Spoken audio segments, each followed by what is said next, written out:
Ladies and gentlemen, please welcome to the stage Mr. Jools Holland.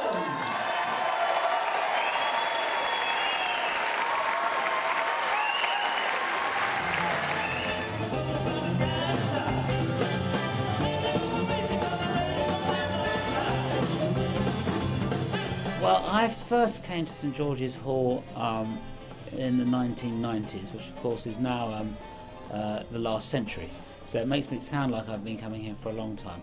But I felt very at home I played in Bradford before and always loved playing here. In fact, I think I first came here probably with supporting a group called Eddie and the Hot Rods. I think we might have played here then, which would have been in the 70s actually, late 70s, sort of punk group. And I think they had one punk show here and that was it. But I love the town, and I think that the atmosphere of this particular theatre is amazing.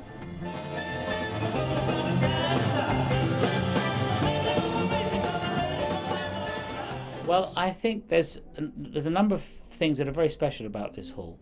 When was it built? In the sort of mid 19th century type of thing.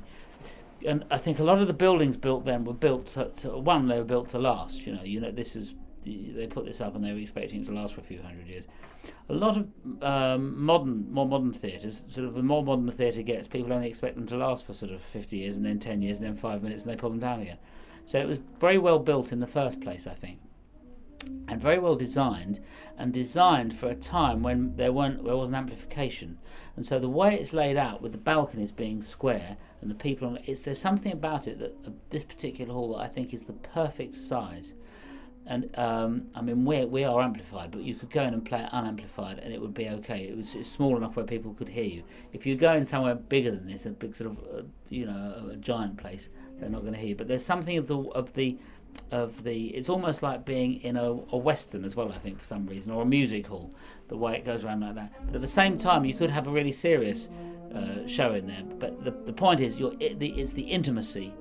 It's the reason I really like it is the way the hall is laid out. It gives intimacy between you and the people who you're performing to. And I think the key when you're performing is to communicate the thoughts and the things that you're feeling to the people. And for me, it's for doing it without using the blunt instruments that we call words, which I'm using at the moment. But so if I can play the piano and feel sort of joy and want to be uplifted, and then see the people getting up, and you can see. The other thing about that is somehow you can see everybody, and which means everybody can see you. It's not like people sort of hidden away. There's something very intimate. Although it does hold, I suppose, what does it hold? I don't know, maybe 2,000 people or something. So although it is a big room, it feels like a small, intimate room.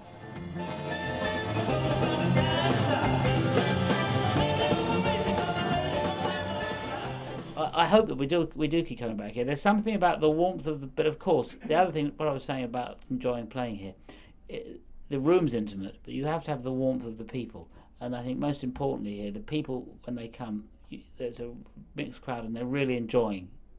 There's a warmth of them. That's what I love. It's the people that I love. It's the people in the hall that I love, and I can see them close enough so I can observe them and enjoy them all the more.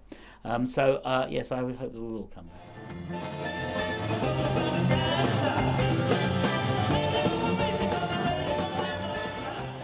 Well, I suppose that's the key to it. The key to performing in the hall is the fact that it's small, so you can play to the people and you can improvise a lot more.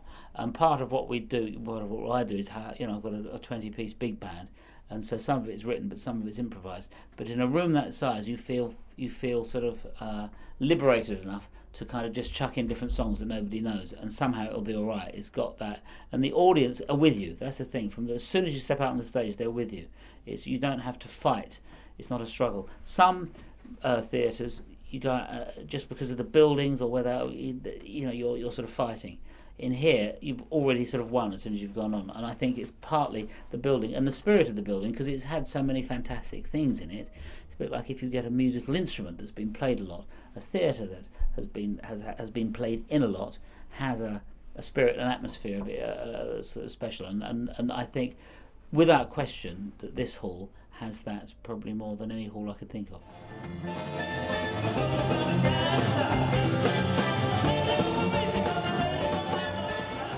Sound in it is perfect, because there's not it's not dead. You can hear a part of the room, but it's not like a great big swimming around sound. So it's like that's what adds to its intimacy. You can play without like having to think about the room.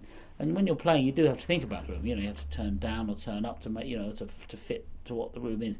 And there you can just do what you want. And it feels right straight away. It's like playing in somebody's front room that you like. Playing in your nan's front room for a Christmas party.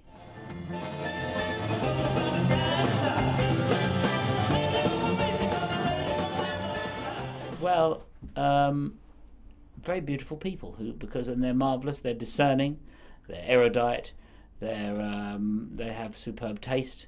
They've got a great knowledge of music, and that's why they've chosen to come and see us. So they're absolutely, top end people, marvellous.